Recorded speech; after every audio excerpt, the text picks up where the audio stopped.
Bonjour, bonjour tout le monde. Bonjour, bonjour. Salut Min.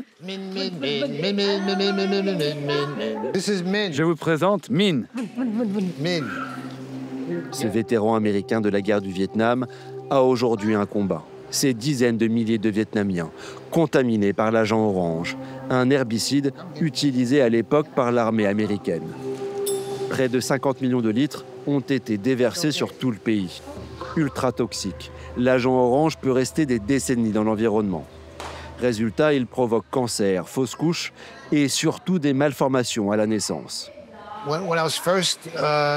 La première fois que j'ai vu les effets de l'agent orange sur les enfants vietnamiens, j'en ai pleuré. En leur présence, les larmes me montaient aux yeux.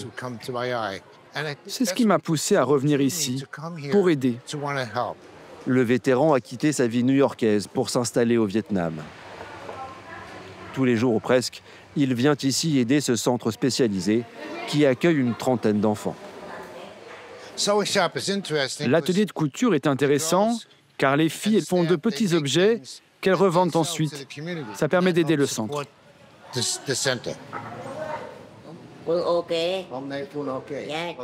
Phong a 45 ans. Quand il était enfant, il était soigné ici. Aujourd'hui, il fait partie des responsables du centre. Avant, quand j'étais jeune, je ne connaissais pas bien l'histoire, alors je détestais beaucoup les Américains. Mais j'ai compris plus tard que ce n'était pas de leur faute. Ils ont combattu au Vietnam parce que leur gouvernement leur en avait donné l'ordre.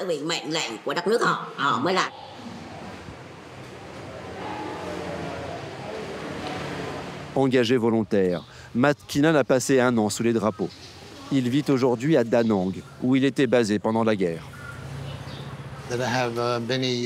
J'ai pris beaucoup de photos lors de mon séjour ici, en 1971 et 1972. Comme plus d'1 million de soldats américains, Matt Keenan a lui aussi été exposé à l'agent orange. Il y a 12 ans, il découvre qu'il souffre d'un cancer, officiellement provoqué par ce produit chimique.